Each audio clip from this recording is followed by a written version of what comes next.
Unlock 4 शुरू होने के बाद से ही धनबाद का स्वर्ग सैलानियों के आने का इंतजार कर रहा है। देखें शबीर की खास रिपोर्ट धनबाद से। यूं तो लॉकडाउन ने पूरे देश की जीडीपी बिगाड़ कर रख दी है, पर कोरोना महामारी के बीच दिनचर्या धीरे धीरे पटरी पर लौटनी शुरू हो गई है।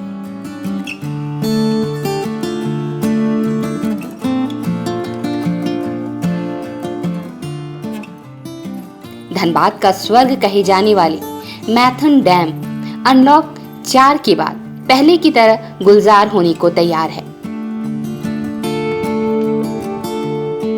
फिलहाल यहाँ आसपास के लोग यहाँ की हसीन वादियों का मनोरम नजारा लेने पहुँचने लगे हैं। सुबह सुबह डैम के समीप स्थानीय लोगों को मॉर्निंग वॉक के लिए और योगा करते देखा जा सकता है।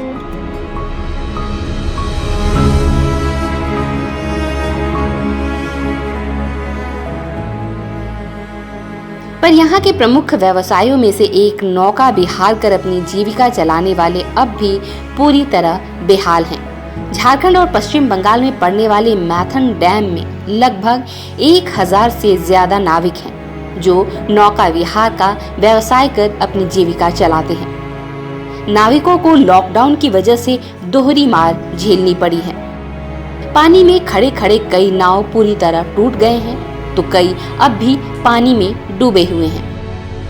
वहीं डैम के समीप छोटी छोटी दुकान लगाकर अपनी जीविका चलाने वाले दुकानदार भी खासे परेशान हैं।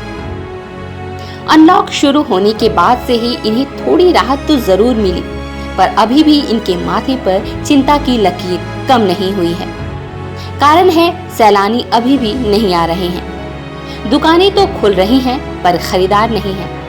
वहीं झारखंड प्रदेश में पड़ने वाले डैम पर पिछले 1 दशक से ज्यादा समय से नाव चलाकर अपनी जीविका चलाने वाले नेपाल चौधरी बताते हैं कि लॉकडाउन ने हमारी कमर तोड़ कर रख दी है। परिवार में कुल 7 सदस्य हैं। अब तो परिवार का पालन पोषण करना मुश्किल हो गया है। अब लॉकडाउन 4 के दौरान सरकार ने राज्य भर में बसों और 4 पहिया वाहनों को बिना पास के चलने की अनुमति तो दे दी, तो उम्मीद जगी है कि फिर से सैलानी डैम का रुख करेंगे और हम पहले जैसा व्यवसाय कर पाएंगे। इसी उम्मीद के साथ फिर से अपनी नाव की मरम्मत करने में जुटे हैं। तो अभी कैसे चल रहा है आप लोग का? अभी जो हम लोग समूह से जो पैसा काट के रखे थे, उसी के जरिए हम लोग का संसार का भरण पोषण चल रहा है। सरकार हम लोग को कुछ मदद करे, हेल्प करे, ताकि हम लोग संसार चला सके, खोलने का परमिशन दे।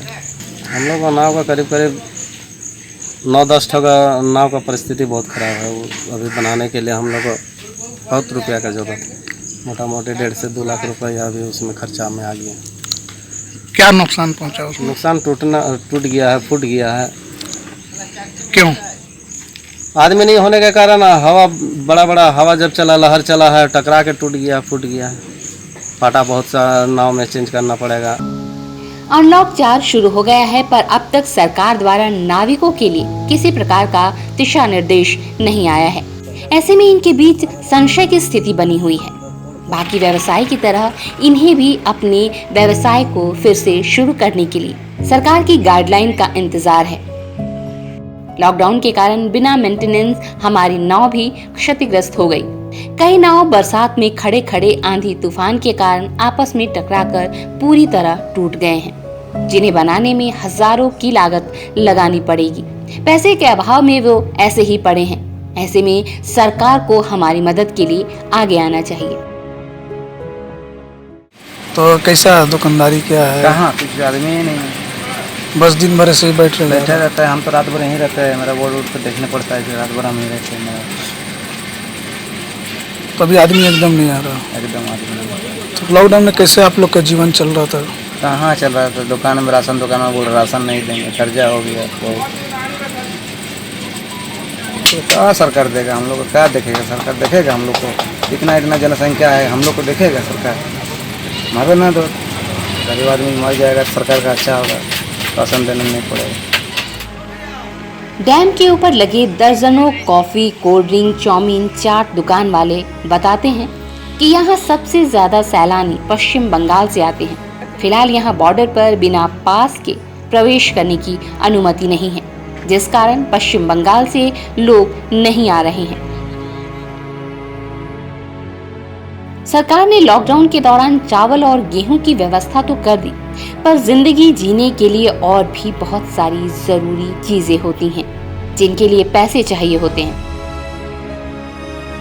पहले लॉकडाउन की वजह से लगभग 4 महीने दुकानें पूरी तरह बंद रहीं और अब सैलानियों के न आने से बहुत ही दयनीय स्थिति हो गई है। अब तो उधार राशन देने वाले भी इनकार करने लगे हैं। अगर जल्द ही सरकार ने इनकी सुधि नहीं ली तो पता नहीं 2 जून की रोटी भी इन्हें नसीब होगी या नहीं।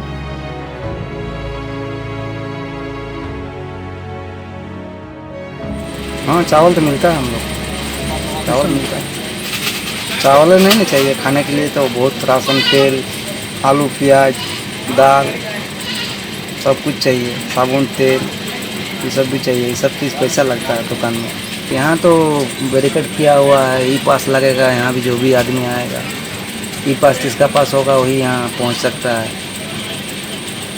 इससे क्या क्या दिक्कत हो रहा है? इसमें गाड़ी घोड़ा डर जा रहा है, आदमी आने नहीं खोज रहा है कि ई पास होगा तभी हम पहुँच पाएंगे मैथन। शबीर की खास रिपोर्ट धनबाद से।